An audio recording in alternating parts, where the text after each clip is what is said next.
Fala pessoal, a paz do Senhor, tudo bem? Sou Fernando Águia, aqui da Águia Produções, vim passar um recadinho aqui rapidinho. Todas as mensagens que a gente posta aqui no portal Águia são gravações da Águia Produções. A gente não sai por aí pegando mensagem na internet e postando aqui. Então eu queria te pedir um favorzinho rapidinho para você deixar um like aqui que nos ajuda muito, compartilhar essa mensagem com alguém para abençoar mais vidas. Também deixa aqui um comentário falando de onde você está vendo esse vídeo e não se esqueça de se inscrever no canal. Deus abençoe e boa mensagem para você.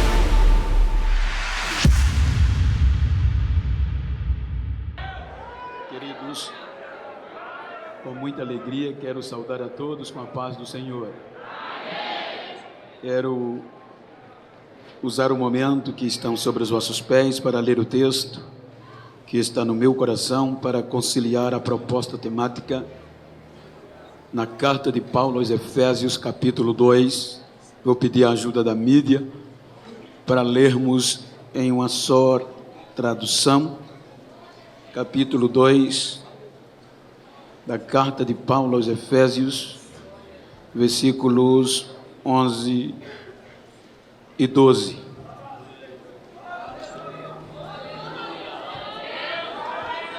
Há um texto desafiador. Eu vou ler o 11 e todos lerão o 12. Portanto, lembrai-vos de que vós, noutro tempo, eram gentios na carne e chamados em circuncisão pelos que, na carne, se chamam circuncisão feita pela mão dos homens. 12, todos.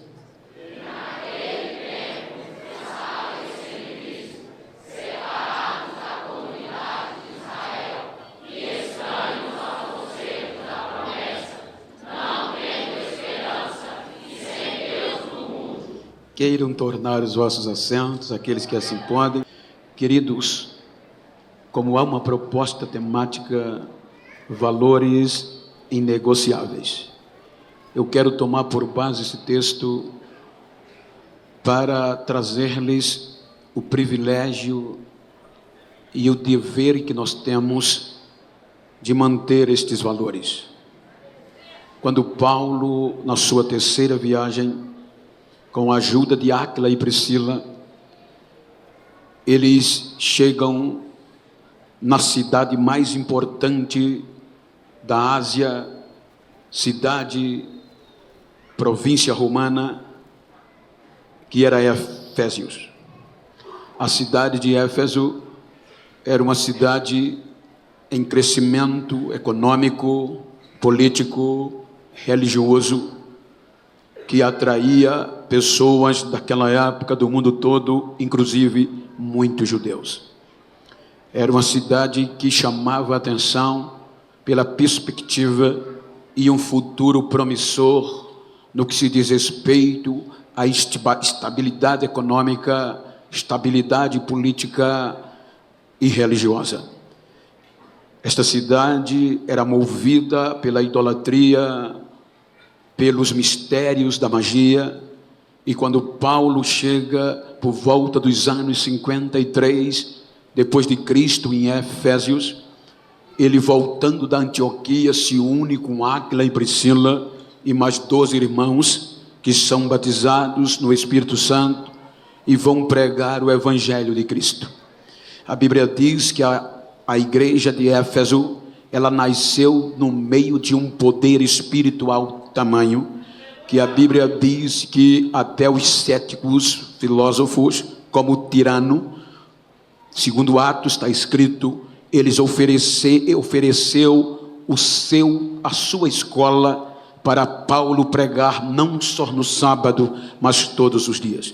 Então a pregação do Evangelho atraiu tanto poder que a Bíblia diz que os mágicos reuniam-se, juntavam os seus livros em praça pública e queimavam-os e aceitavam Jesus como Salvador. A Bíblia em Atos relata que, mesmo que alguns acham que é uma força de expressão literária, que está escrito que a Ásia ouviu a palavra, toda a Ásia ouviu o Evangelho por meio desta igreja. Mas observem que quando passados cerca de 10 anos aproximadamente, por volta dos anos 62 a 63 depois de Cristo, esta igreja já não era mais a mesma. Então Paulo fica sabendo que esta igreja estava sendo pressionada a perder os seus valores e negociar os valores que foi conquistado por muito sacrifício para eles entrarem. Observem que a igreja de Éfeso era gentia na sua maioria. Por isso que, como Paulo era apóstolo aos gentios, ele está escrevendo, como nós lemos: lembrai-vos que lá atrás, em outro tempo, vocês eram gentios. Vejam que ele vai abordar esta diferença. Então a preocupação de Paulo era que os falsos mestres do judaísmo estavam minando a fé dos irmãos, como também a pressão da cidade no contexto religioso, no contexto de abrir mão da efusão do Espírito e negociar os seus valores com o dia a dia. Observem que é nesta mesma carta que ele adverte-os dizendo: não vos embriaguei, ou não vos deixe levar pelo vinho que causa contenda, mas enchei-vos do Espírito Santo. Ele está trazendo à memória da igreja quem éramos nós como gentios e em paralelo aos judeus. Quero pedir a vossa paciência, tendo em vista que a vossa proposta temática está em valorizar os valores adquiridos. Observem que a função de um filho é preservar os valores do pai. Eu cresci em uma família muito pobre, rurícola, ralei, pobre, como diz no Nordeste, de maré desci. Ou seja, mas eu digo para os meus filhos e para os meus netos: o meu pai não pôde dar a vocês o que eu estou dando. Tenho uma neta fazendo psicologia, estudando inglês. Eu estudava, nem estudar direito estudava. Então eu digo, mas ele deixou algo maravilhoso, o legado, os valores da família. Então isso não tem negociação. Então veja que quando Paulo aborda isso aqui, ele faz o paralelo gentios e judeus. Então eu quero falar-lhes acerca do privilégio dos filhos e o desfavorecimento de fora. Quando nós lemos a Bíblia, observem que você vai começar no livro do Gênesis. O Gênesis mostra, capítulo 1, que Deus criou o ser humano para viver o sobrenatural. O ser humano foi criado para dominar a natureza. A natureza é o natural, mas com o advento do pecado, o homem se tornou natural, saiu do sobrenatural. E a Bíblia diz que o homem natural não entende as coisas do Espírito, porque ela é espiritual. Então o homem vai ser dominado pelo natural e perde o direito do sobrenatural. Observem que até o capítulo 11, Deus insistiu em que o ser humano voltasse aos valores espirituais.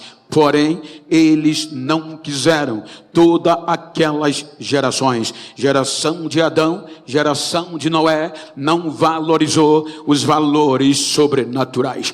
Então, vem o capítulo 12. É aqui que Paulo vai fazer a comparação entre gentio e judeu, os direitos de filho e o não direito dos escravos. Quando nós analisamos o livro do Gênesis, então capítulo 12, Deus vai pegar do meio do marasmo para restaurar, para devolver o homem o direito do sobrenatural, os valores espirituais. Então ele chama um homem chamado Abraão, ele faz uma proposta de um recomeço. Então Deus propõe a Abraão que todos que viessem da sua genealogia, do seu DNA sanguíneo, estes seriam tratados como filhos, e só este povo ia ter direito a chegar a Deus e Deus a ele. Então Deus escolhe Abraão, por meio dele propõe o sobrenatural. Abraão acredita na proposta e vai dar origem a um povo chamado judeu. Então vai a começar aqui a diferença entre filhos e escravos, porque todos que não vão fazer parte do contexto sanguíneo de Abraão vão ser de fora, forasteiro ou escravos. Ou seja, o direito agora de filho é dos judeus, e nós, gentios, forasteiros, de fora, escravos. Observem como a Bíblia mostra isso. Para você entender melhor, deixe-me dar um exemplo. Eu viajo todo mês para fora do país, e uma das fronteiras mais exigentes de imigração é a americana. Você tem que vai para o Brasil, e eu vou muito para lá, mas não é certeza de entrar, porque você é de fora, você não tem o direito de filho. Então, sou forasteiro, você tem que preencher endereço, tem que levar o passaporte, tem que levar o seu passaporte brasileiro, tem que levar a passagem de ida e volta, tem que ter uma carta convite, quantos dias vai chegar. Você chega na imigração, passa, aguenta a fila, e não é certeza, o coração bate que você não sabe se vão deixar você entrar. Quando você chega, a primeira coisa, vai fazer o que no meu país? Você baixa a cabeça e já pede ajuda. Então eles vão questionar ponto por ponto, porque você é de fora, você é forasteiro e não tem os direitos de filho. Os filhos já têm uma entrada própria, mas quando eu volto para o Brasil, esta preocupação desaparece, porque eu não pego a fila de estrangeiro, pego a fila de filho da nação. Já está lá, brasileiro, prioridade de 60 anos, eu nem esquento a cabeça, entrego o passaporte e ouço: bem-vindo de volta à sua casa, porque eu tenho direito. Então, quando você vai analisar aqui, agora os judeus vão ser filhos, e nós, forasteiros, não temos direito, porque todos que não vêm da descendência de Abraão são gentios, são nações, são pagãos, são deixados fora. Então observem que Deus no capítulo 12 faz a proposta de gerar um povo que vai receber os seus valores para preservar, para anunciar a outra geração a grandeza dele,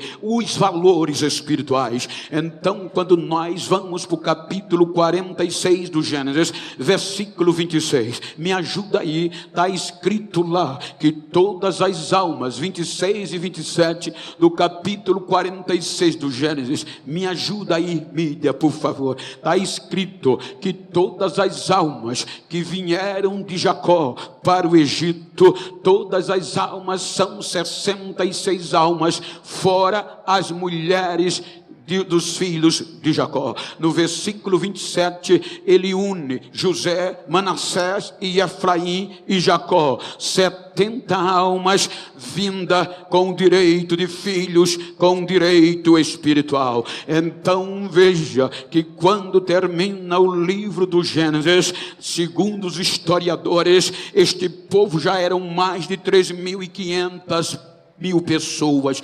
3.500.000 pessoas. Agora Deus tem um povo, aí Deus vai tirar este povo com direito de filho da terra do Egito. Quando Deus tira este povo, propondo derramar sobre ele os valores espirituais perdidos lá no Gênesis, eles só vão ter direito e nós não vamos ter. Eles têm o DNA de Abraão. Pode olhar que a Bíblia disse. Então no capítulo 14 do Êxodo, se tornaram escravos, já eram escravos lá para o Egito, mas Deus vem dar a liberdade de filho que só eles, os judeus, têm direito. Capítulo 24 do Êxodo, observem que no capítulo 24 do livro do Êxodo, versículo 3, vem o primeiro desafio dos valores, uma aliança condicional. se vocês guardarem os meus estatutos,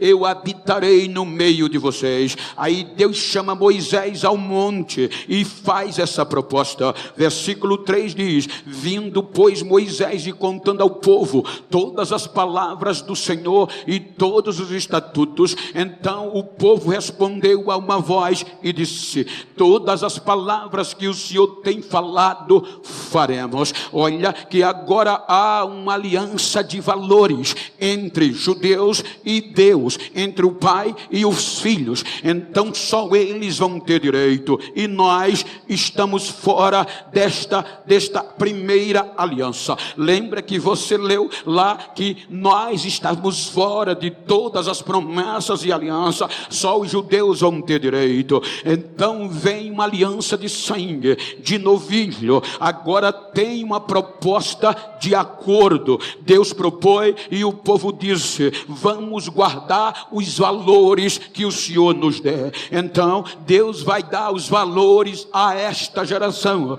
Capítulo 24 do Êxodo, versículo 12 ao versículo 15. Olha o que está escrito, é algo tremendo. Então disse o Senhor a Moisés, depois que o acordo foi feito: sobe a mim ao monte e fica lá, e dar-te-ei as tábuas de pedra e a lei e os mandamentos que tenho escrito para os ensinares. Aqui vão vir os valores em tábuas de pedra. Então Moisés levantou-se com Josué, o seu auxiliar, e subiu Moisés ao monte de Deus. Versículo 14: e disse aos anciões: esperai-nos aqui até que tornemo-nos a vós, e eis que Arão e U ficam convosco. Quem tiver algum negócio se chegará a eles. Versículo 15: e subindo Moisés o monte, a nuvem o cobriu. Ou seja, uma nuvem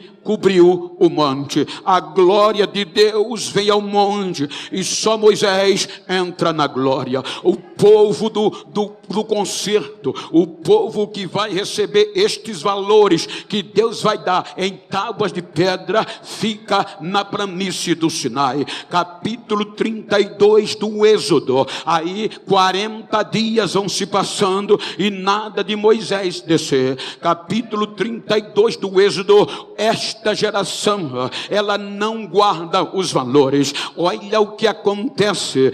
32 do Êxodo, tardando Moisés descer do monte, por favor, e mais vendo o povo que Moisés tardava em descer do monte, ajuntou-se o povo Arão e disseram-lhe: levanta-te, faz-nos deuses que vão adiante de nós, porque quanto a este Moisés, este homem que nos tirou da terra do Egito, não sabemos o que lhe aconteceu. O povo quebrou e se contaminou. A geração do deserto desobedeceu e negociou os valores. E o que é que Deus lá na frente reclama? Salmo 95 verso 10.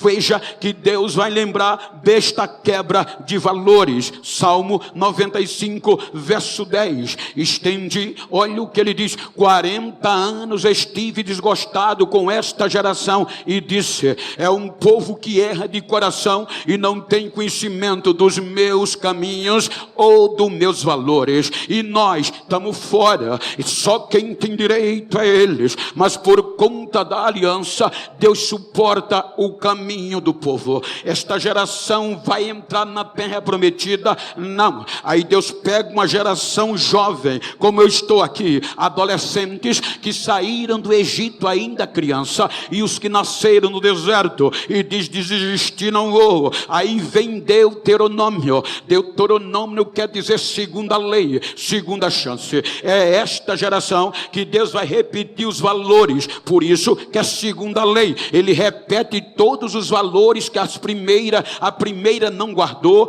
e vai passar para esta geração assume o compromisso. É esta geração que entra na terra prometida. É esta geração que vê o Jordão se abrir. É esta geração que glorifica o nome de Deus além do Jordão. Mas o capítulo 2, versículo 10 de Juízes, diz que esta geração morreu, passou, e passou como? Juízes capítulo 2, versículo 10, morreu Josué, morreu os anciões, e diz o texto, e foram congregados seus pais, e outra geração após ele se levantou, que não conhecia o Senhor e nem os seus feitos, ou os seus milagres. Ou seja, agora esta geração está na terra prometida, na facilidade, mel e leite manando, não tinha falta de nada. Para que preservar os valores do céu, que são invisíveis? Ou seja, então vão se misturar com os cananeus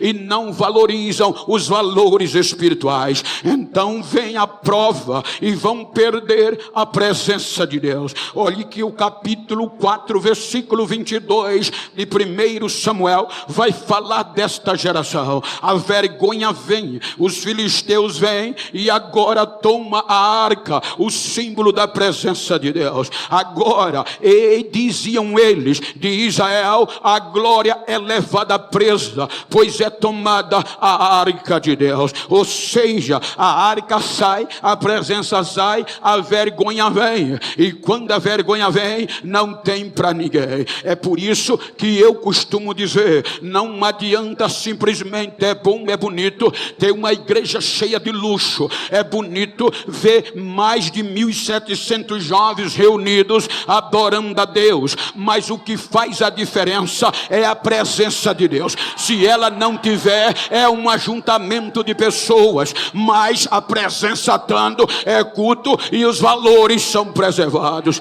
Eles perdem 20 anos sem a presença. Aí o que é que Deus faz? Chama a geração de Davi.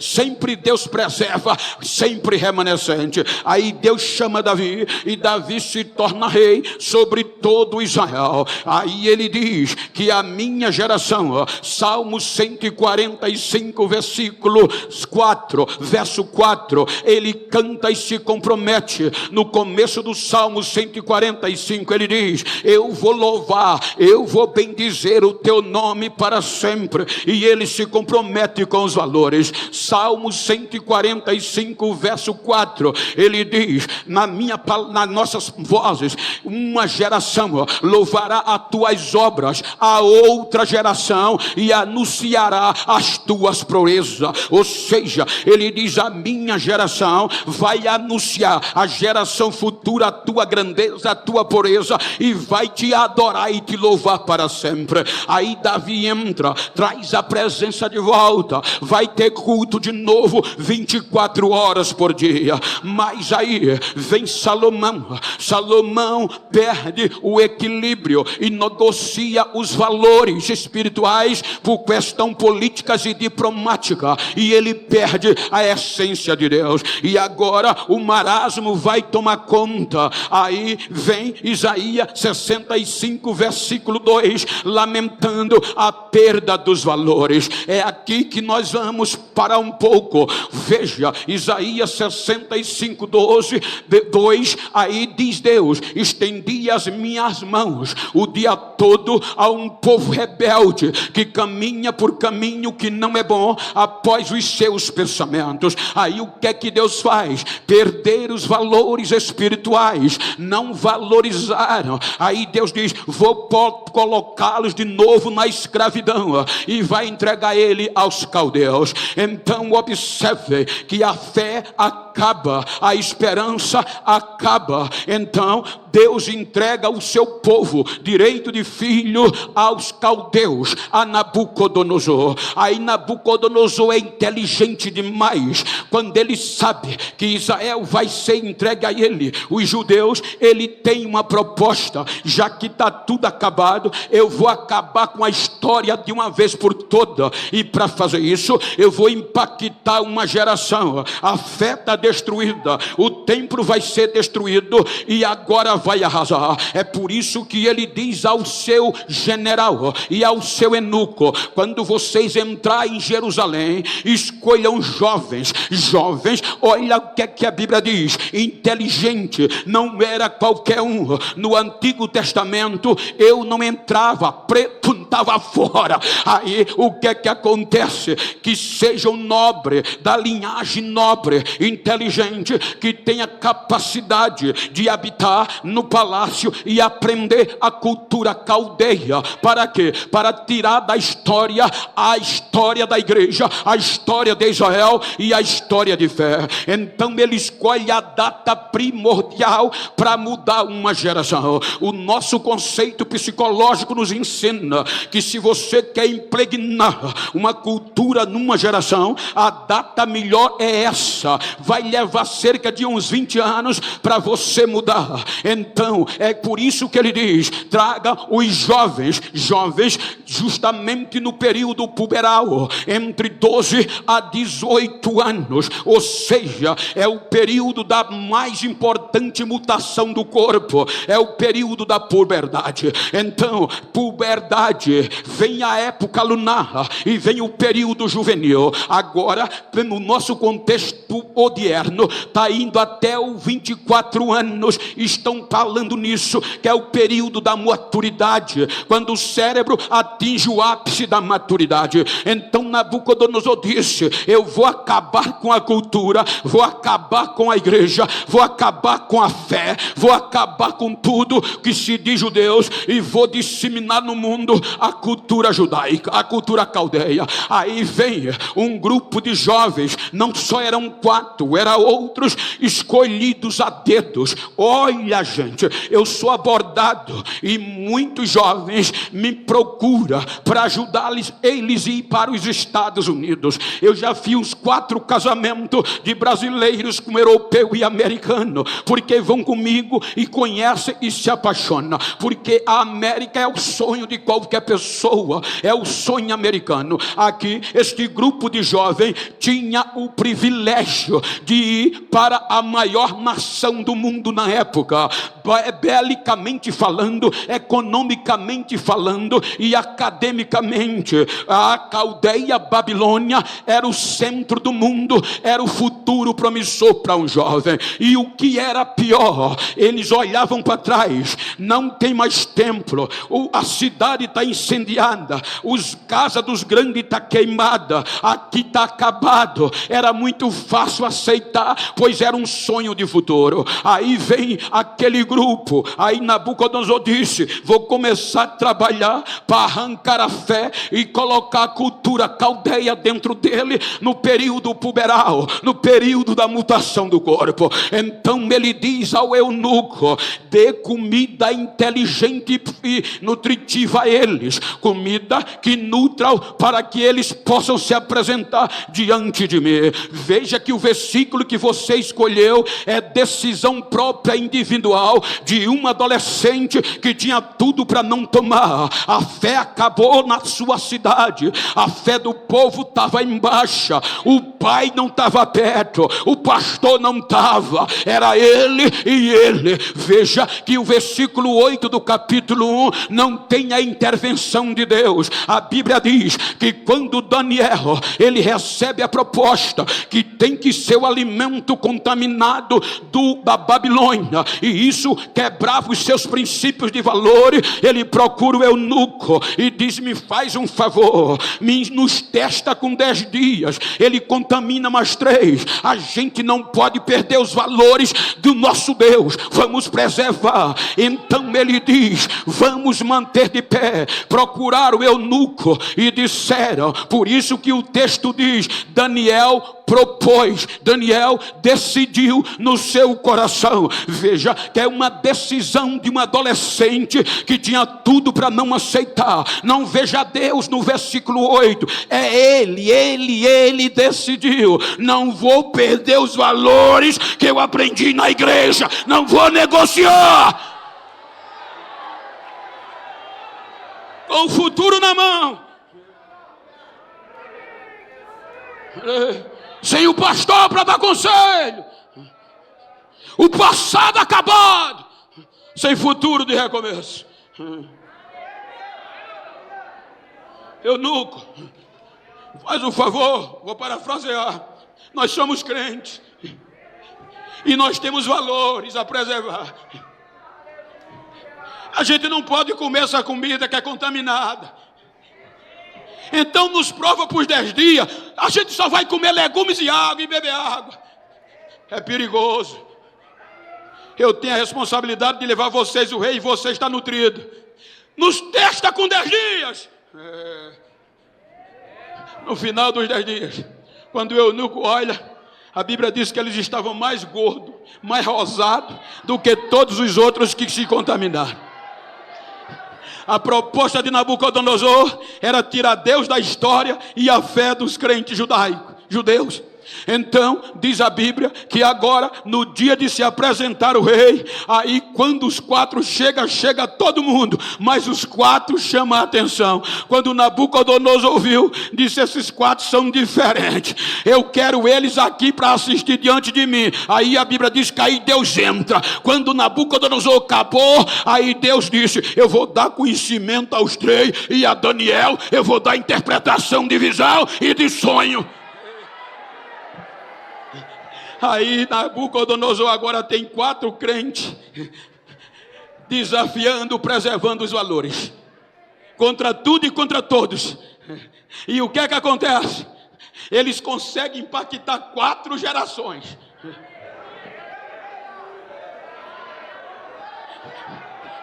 Capítulo 4 do Daniel. Nabucodonosor tem um sonho, chama os magos, chama os astrólogos e ninguém interpreta. Chama Daniel, Daniel interpreta. E ele se acha arrogante. Aí Daniel diz: tu vai ser jogado no campo e vai comer capim como bicho, e vai criar unha como águia e pena como pássaro. Vou não, eu sou poderoso. Não demorou, tá ele no campo, no orvalho. Queria mudar a geração, mas 4 crentes que não negociou o valor, vai mudar. Depois de 1 ano no campo como animal, ele volta.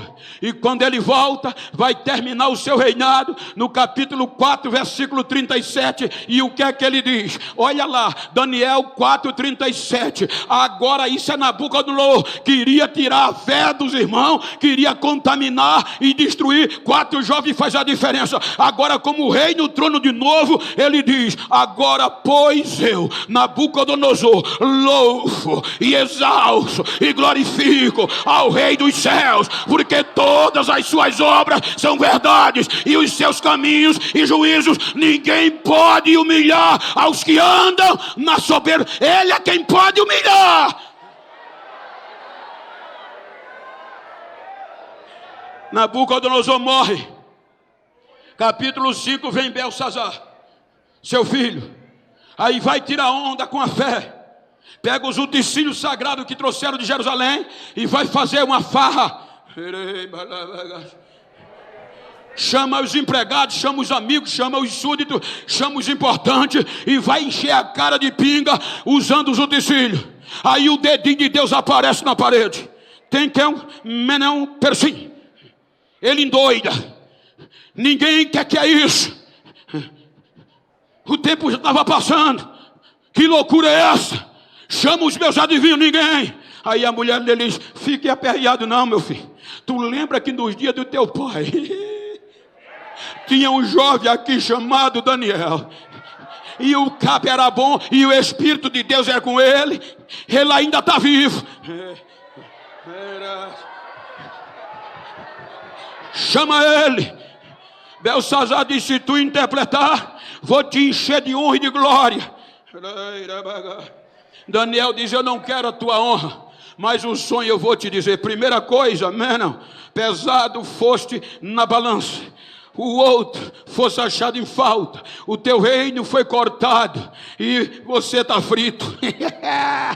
Aí ele vai terminar, capítulo 5, versículo 28 a 30, salvo engano, coloca aí 29 e 30, 29. Aí então mandou Belsazar, depois disso, que vestisse Daniel de púrpura e que lhe pusesse uma cadeia de ouro no pescoço e proclamasse a respeito dele que havia de ser o terceiro no reino. Quando ele glorifica a Deus, quando ele exalta o crente, aí vem um versículo dizendo: naquela mesma noite ele morreu, ele acabou, e Daniel foi glorificado por Deus e Deus glorificado pelo jovem.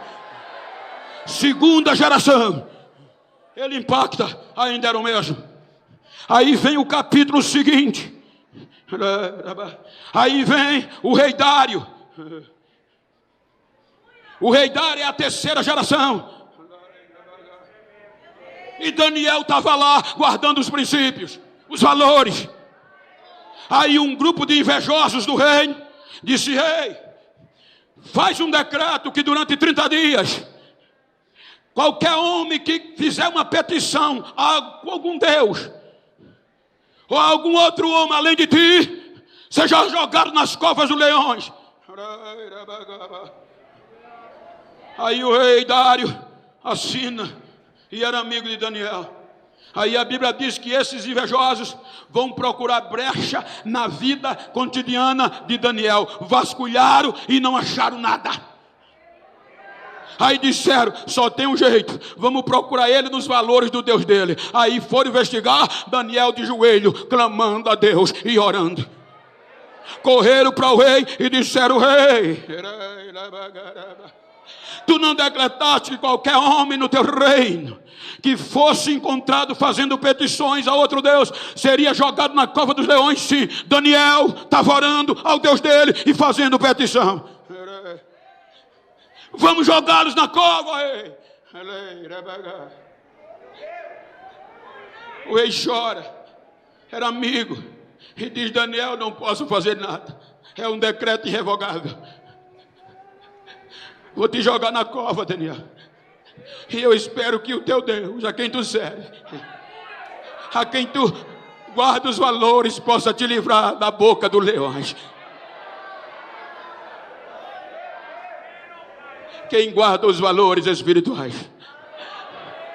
Então diga para quem está ao seu lado, diga: quem pensou que ia me destruir, vai primeiro do que eu.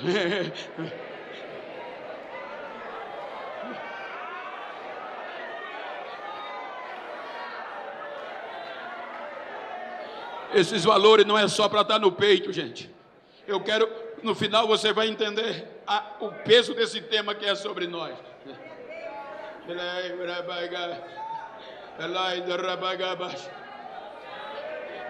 Ele vai ser jogado na cova dos leões. Famintos, era o fim.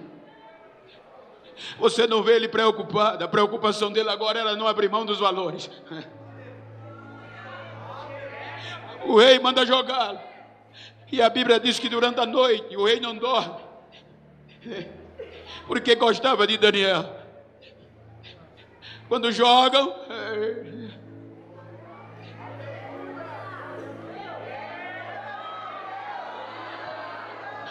Deus diz para o leão jejuar. Quando amanhece o dia, o rei Dário corre para a cova e vai gritando de longe: Daniel, será que o Deus que tu serve pode te livrar da boca dos leões, Daniel?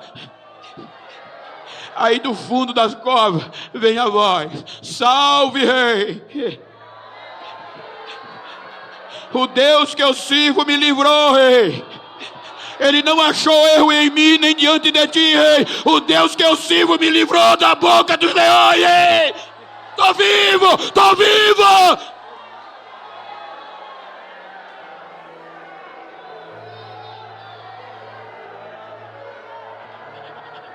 Agora aqueles invejosos são jogados, os leões nem caem no fundo, já estão destruídos. Aí Daniel impacta a terceira geração. Veja que o capítulo 5, salvo engano, capítulo 6, salvo engano, versículo 27 por diante, ou 26, vai impactar Dário. Versículo antes, aí Dário escreve para todo o reino, era o homem forte do mundo na época. Ele diz: da minha parte é feito um decreto, pelo qual em todo o domínio do meu reino os homens tremam e temam perante o Deus de Daniel, porque ele é um Deus vivo e para sempre permanente, e o seu reino não se pode destruir, o seu domínio vai até o fim. Ele impacta a terceira geração.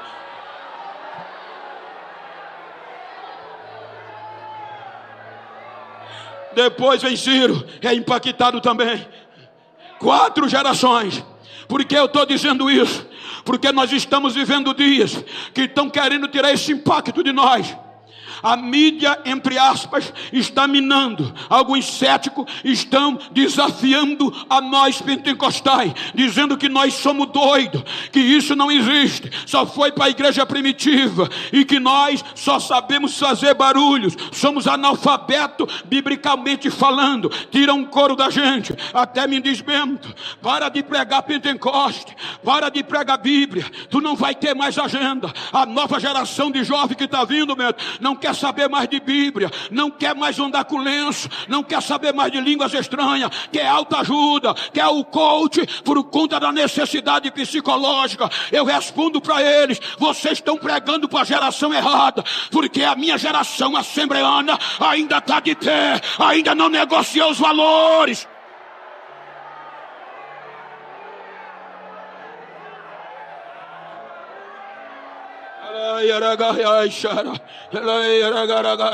Tem igreja que é tão ética que já vem o bilhetinho: Bento, eu sei que tu é pentecostal, mas não prega Pentecoste não, fala devagar, não sai do púlpito, porque a igreja aqui é diferente. Mas eu louvo a Deus que no dia 22 de agosto de 2025 eu estou no Congresso da Assembleia em Betim, e aqui ainda tem uma geração inegociável. Deixa eu ver o barulho dos inegociáveis que não vão se dobrar, que estão de pé, que não vão se dobrar e vão impactar a sua geração.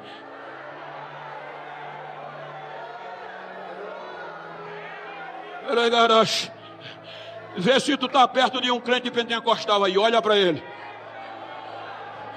Pergunta para mim: como é que eu conheço um crente pentecostal?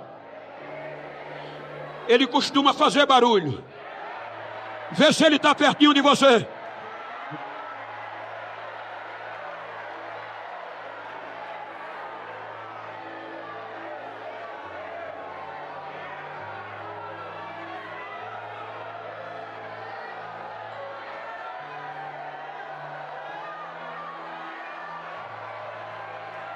São valores inegociáveis.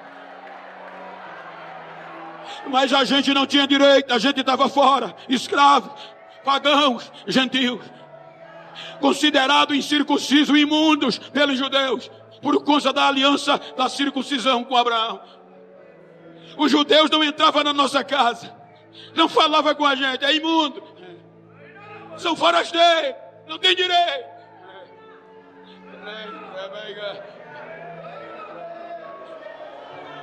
Por meio de Daniel e seus amigos, 70 anos, Deus traz os filhos de volta. Escravo, os valores do escravo, ele não tem valor, negociado é.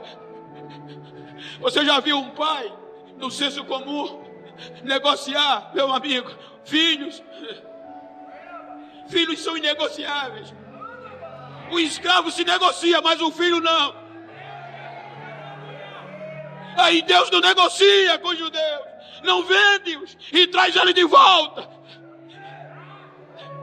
E usa Ageu para dizer: recomece, porque eu fiz uma aliança com vocês quando eu tirei da casa do Egito, e o meu espírito habitará em vós, e a glória da segunda casa vai ser maior que a da primeira.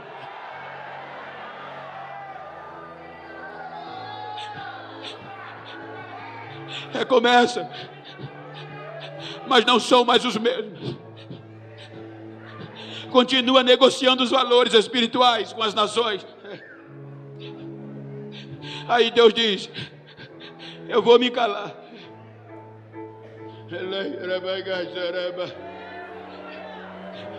Aí Mateus capítulo 1, versículo 17.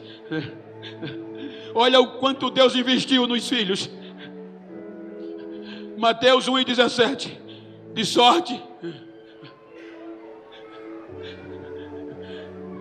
sorte que todas as gerações, leiam comigo, 1, 2, 3.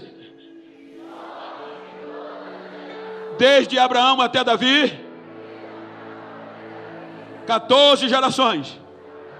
Desde Davi até o cativeiro, 14 gerações.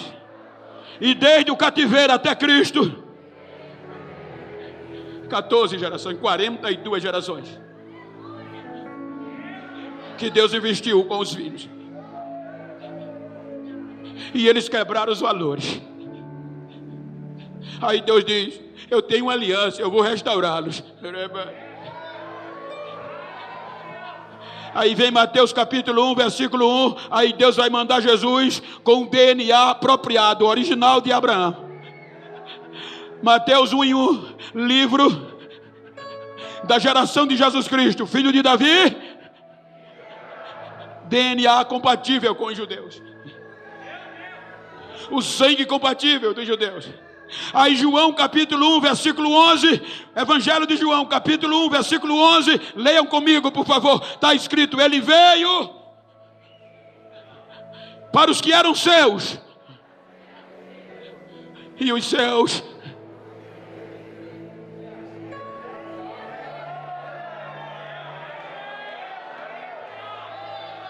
não valorizaram.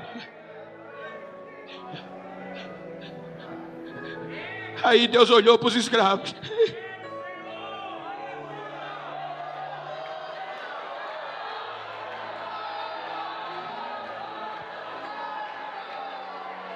Aí Deus disse: eu vou usar os escravos agora. Eu vou dar o direito de filho. Aí a necessidade. Mas para eles entrar, tem que ter o sangue de Abraão. Tem que ser filho, porque escravo não tem direito, são de fora. Tem que ter cidadania. Aí é por isso que Paulo diz, Romanos 11 e 17, quando ele fala de ramos originais, é judeu. Romanos 11 e 17, se alguns dos ramos foram quebrados, e tu, nós, gentios, que ele está escrevendo para os gentios de Roma, sendo jambujeiro ou oliveira brava, fosse enxertado em lugar deles. Agora olha o que Deus faz para colocar a gente.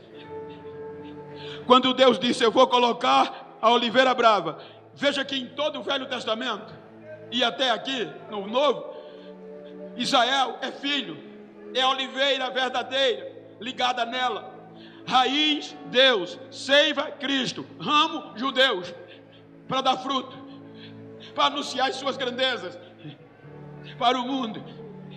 Eles não valorizam o que tem e negociam os seus valores. O zambujeiro é uma oliveira brava. A oliveira verdadeira é plantada, é tratada, cultivada, fertilizada. O zambujeiro não cresce do jeito que quer. Ninguém planta porque não dá fruto. Aí Deus disse: eu vou ligar o zambujeiro da oliveira. Aí a natureza, lembra que eu disse que o homem vivia debaixo da natureza, porque perdeu o sobrenatural? Aí a natureza disse: não vai dar certo não. Romanos 11, 24, olha o voto da natureza: se tu foste cortado, 11, 24 aos Romanos, do natural zambujeiro, e contra, veja que está lá escrito, e contra a natureza votou contra a nossa entrada. Ela disse: não vai dar certo. Por quê? Eu entendo disso, que eu trabalhei 40 anos com agricultura. Então, se eu tenho uma plantação aqui, no meu caso era cana de açúcar, e essa cana não produz mais o hectare, a tonelada que eu quero, ela perdeu de produzir. Então eu tenho que pegar uma espécie de cana mais produtiva do que ela, para enxertar nela, porque o enxerto não é para produzir, é para reproduzir e multiplicar. Então eu pego uma árvore, coloco nela, enxerto tecnicamente, para que ela volte a reproduzir. Só que eu tenho que pegar uma espécie, uma variedade melhor do que ela. Mas agora Deus quer pegar aqui, não produz, e ligar na que parou de produzir. É loucura. É por isso que Paulo, quando escreve a igreja aos Coríntios, diz que aprove Deus salvar os gentios pela loucura da pregação, porque a loucura de Deus é mais sábia do que a sabedoria dos homens. Aí a natureza disse: não vai dar certo. Aí olha o que Deus faz. Romanos 8, 31 e 32. Romanos, mídia, por favor, leiam em voz alta.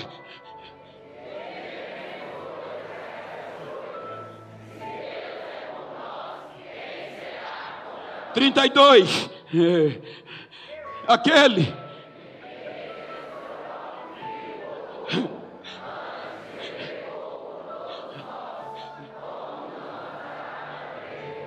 Ele não está escrevendo para judeu, é para gentio. Aí agora para a gente entrar e ter direito de filho, tinha que o sangue de Abraão seja atado de nós, e Jesus tinha. Aí o próprio Deus entrega Jesus. É por isso que quando você diz o sangue de Jesus tem poder, é você passando na cara do inferno. Ele me purificou e me tornou direito dos seus valores. Ele vai à cruz, e no alto da cruz ele brada a nossa alforria. Observem que agora Deus não vai abrir mão dos judeus, mas vai ligar a gente neles, para a gente ter o direito e continuar o que eles pararam de fazer. No Antigo Testamento, 50 anos do escravo, ele recebia a alforria. O mensageiro subia o mais alto monte, tocava o chifre de carneiro, aonde aquele chifre chegava, o escravo recebia a liberdade, a terra era devolvida para quem perdeu por dívida. Agora ele vai ao alto da cruz sem pecado, o seu sangue é derramado. 3 horas da tarde daquele dia ele brada: Pai, para o universo, para o inferno ouvir, está feito, está pago, Pai. O escravo agora pode entrar, porque o filho tem direito à casa do pai. Quem é pai aqui, levanta a mão. Eu tenho pai, tenho 5 netos. Eles chegam na minha casa, vira a minha cama de perna pro ar, vai na cozinha, mexe na panela, e você só fica rindo, porque ele tem direito à profundeza do pai. Mas o escravo só fica na fora, não tem direito. Agora Jesus diz: Pai, está feito, eles podem entrar agora, Pai. Terceiro dia, ele ressuscita. Lembra do Êxodo 24, versículo 12? Os valores que Deus deu aos judeus em tábua de pedra. Olha o que ele fez por nós, gentios, e por todo Israel. Atos 1 e 4. Ele ressuscitou. Atos 1 e 4. Ele reúne a igreja, a qual a gente já estava proposto para entrar. E estando com eles, determinou-lhes que não se ausentasse de Jerusalém, mas que esperasse a promessa do Pai, que disse ele: de mim ouviste. Ele disse, lembra que Moisés disse: fique aqui até que eu volte? Agora Jesus diz para a igreja: fiquem aqui até que a promessa venha. Versículo 8 e 9 de Atos 1. Versículo 8 e 9. Olha o que é que ele faz. Mas, leiam, mas a virtude do Espírito que há de vir, e ser-me-eis tanto em Jerusalém e Samaria. Versículo 9.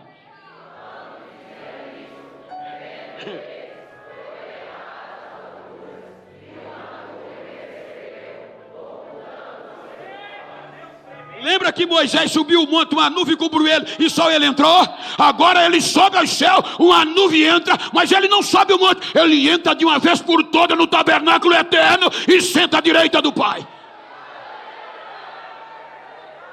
Aí diz: Pai, sela a minha igreja com valores que o diabo não vai poder tirar. É por isso que quando Paulo escreve o Gentil de Coríntios, segunda carta aos Coríntios, capítulo 1, versículo 22, olha o que é que ele diz. Ele está falando disso aqui: um selo, o qual também nos selou e deu o penhor do Espírito em nossos corações. Então Israel foi tábua de pedra. Agora nós não vamos entrar no sobrenatural. O que é que está acontecendo em Jerusalém? Pentecoste. Aí Lucas diz no capítulo 2 que a igreja está lá esperando, e de repente desce do céu o barulho de um vento impetuoso e veemente, e enche toda a casa, e todos foram cheios do Espírito Santo, voltaram a viver o sobrenatural. Agora vivendo o sobrenatural, selados com a placa. Vocês já viram aquelas fazendas que tem gado, tem ovelha, tem carneiro. E eu vivi uma época que os ladrões roubavam muito, mas dependente do selo que aqueles animais tinham, eles não roubavam. Quando olhava, dizia: olha, isso pertence a fulano, mexe não que vai dar bronca. O cabo é valente. É por isso que o diabo, filho, fica doidinho. Ele só tem o direito de rugir de longe, mas não chega perto, porque quando ele olha para você, tem um selo. Lembra que Pedro disse: vocês são a geração eleita, sacerdócio real, povo santo, adquirido. Lembra? Para quê? Para anunciar as grandezas daquele que tirou vocês das trevas para a sua maravilhosa luz. Então quando ele olha, ele vê o lacre, ele vê o selo, e é propriedade de quem? De Jesus. Se é de Jesus, está garantido. Aí olha agora,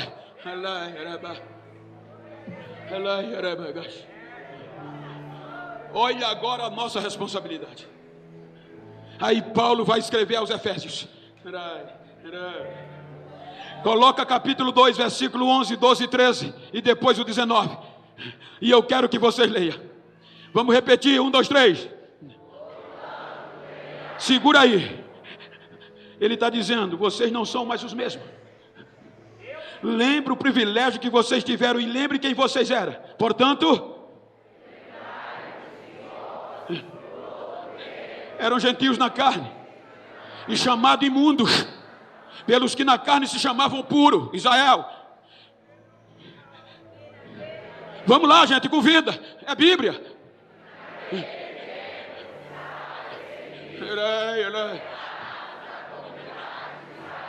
E é estranho, não tendo esperança. Versículo 13: enche o peito, mas em Cristo Jesus, já pelo sangue de Cristo. Versículo 19: assim que já não sois mais estrangeiros, não sois mais forasteiros, mas agora vocês são cidadãos dos santos, da família de Deus. Olha para quem está ao teu lado e diga: agora eu tenho passaporte, agora eu tenho direito de filho, agora eu não sou mais estrangeiro, agora eu não sou mais escravo, agora eu tenho valores espirituais e vou conservar.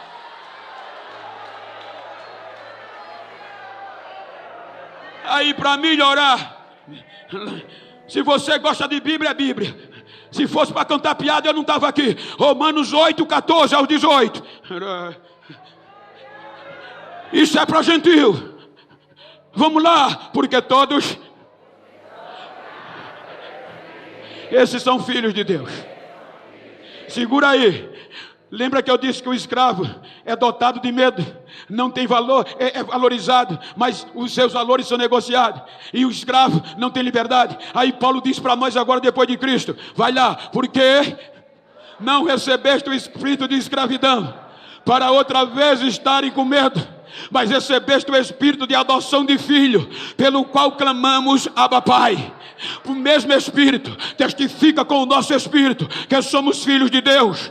E se nós somos filhos, somos logo herdeiros também, herdeiro de Deus e co-herdeiros de Cristo. E se é Cristo, que com Ele padecemos, para que também com Ele sejamos glorificados. Porque para mim tenho por certo que as aflições deste tempo presente não hão de se comparar com a glória que em nós há de ser revelada. Cadê os filhos? Cadê os filhos? Então encare esse crente que está do teu lado e diga: eu não sou mais escravo, sou filho, tenho valor, meu pai me valorizou, e eu vou guardar os valores até o último dia, até o fim, até a eternidade.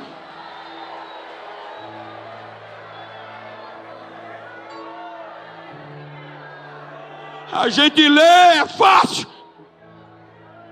botar na camisa é fácil. Daniel fez a história com os outros, e agora nós. Olha para quem está ao teu lado e diga: está disposto a ir até o fim?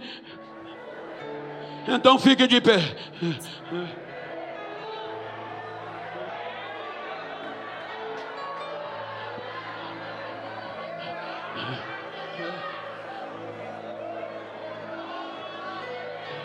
Ele fez isso por nós. Então, se você está perto de uma pessoa do mesmo sexo, vira para ele aí. Eu gosto de pregar com a igreja. Me ajuda aqui. Me ajuda aqui. Vira para ela assim, vira para ele. Se for íntimo, não tem problema. Olha no olho dele, olha para mim não. Olha no olho dela, no olho dele e diga: ó filho de Deus, ex-escravo, ex-imundo, ex-improdutivo, me faz um favor.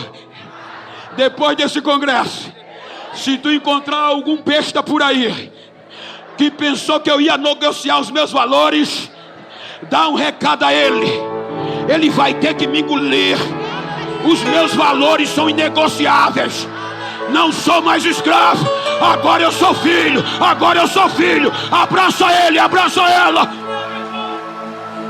Eu não sou mais escravo do medo.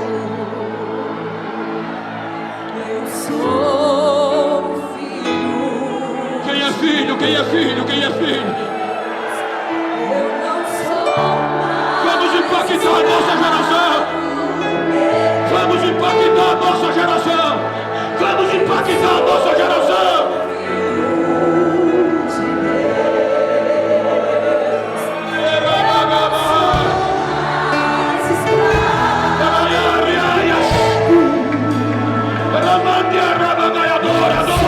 Adore, adore, adore. Quem é filho? Quem é filho? Você agora tem direito, tem valores.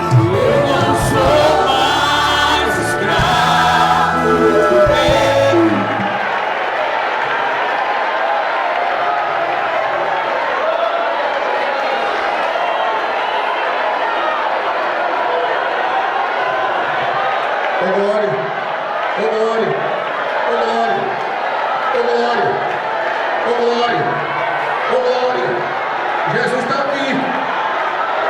Aumenta o cabo aí, sonoplasta. Vai dando glória. Jesus está aqui. Presta atenção. O rei Nabucodonosor levanta a estátua, manda se ajoelhar, mas 3 crentes não se ajoelhou. Aí ele disse assim: ó, tragam eles aqui. Eu quero conhecê-los. Quem são esses 3 que não me obedeceram?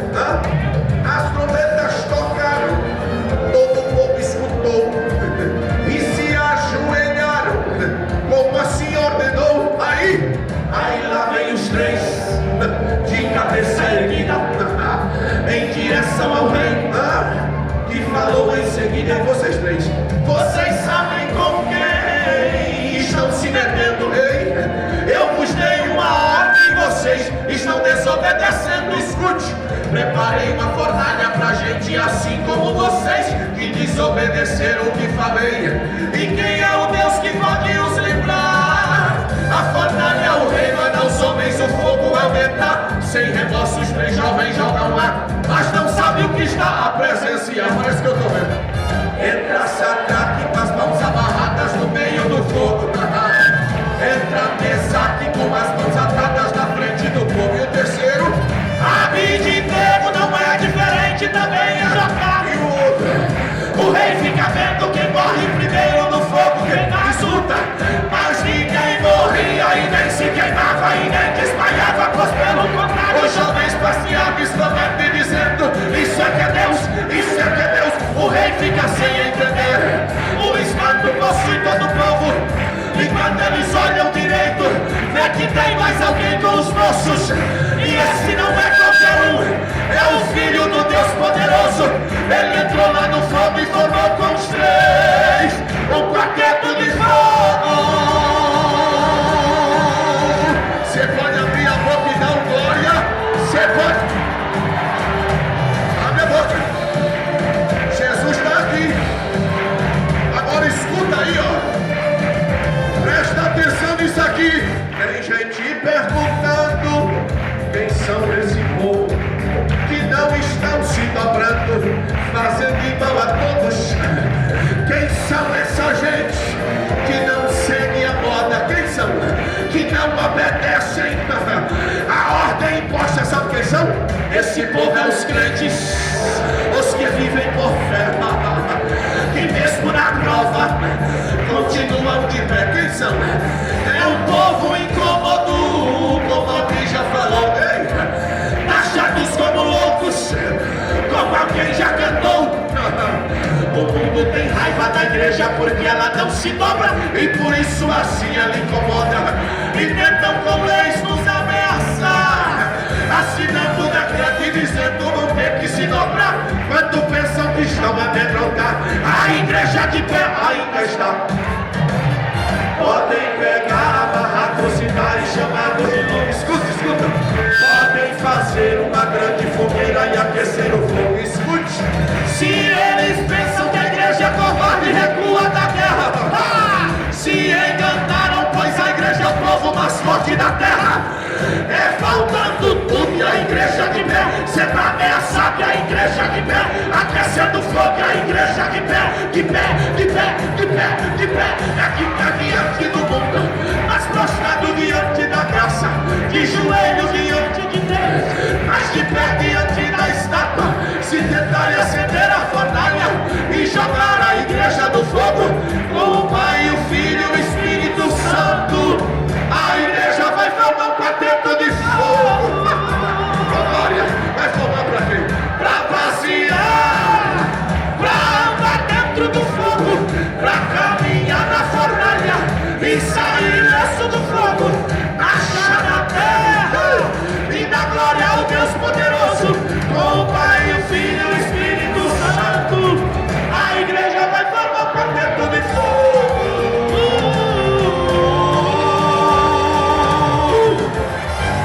Você dá glória?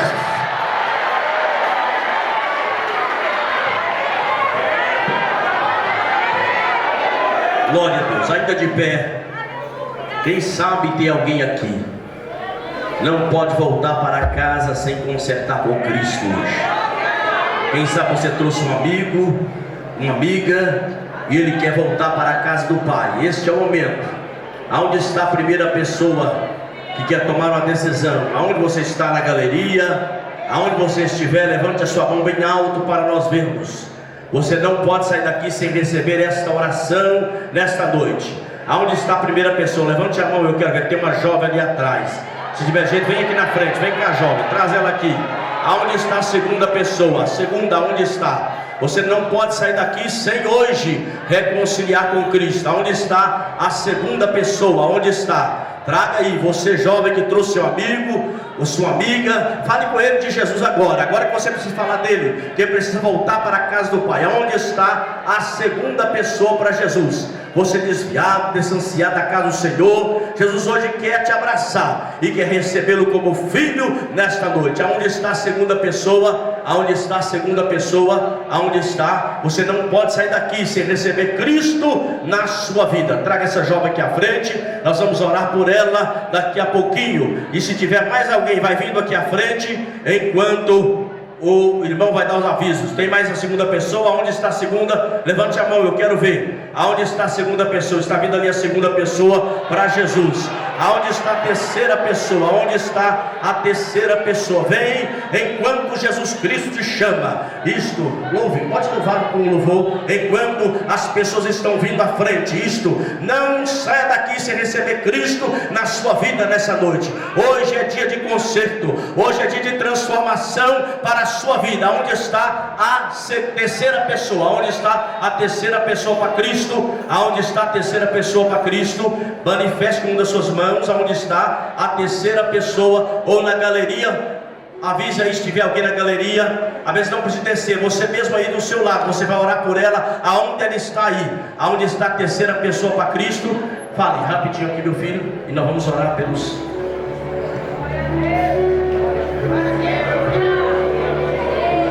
Você quer divulgar o seu evento, sua igreja, com um vídeo como esse? Vem aí, Pentecostes 2023, no Ministério A Colheita Internacional, com o tema Não Deixe a Chama Se Apagar. Levante-se e prepare-se, o noivo vem. Preletores, Pastor Diego de Oliveira. Então acesse agora aguiaproduções.com e vem ser águia.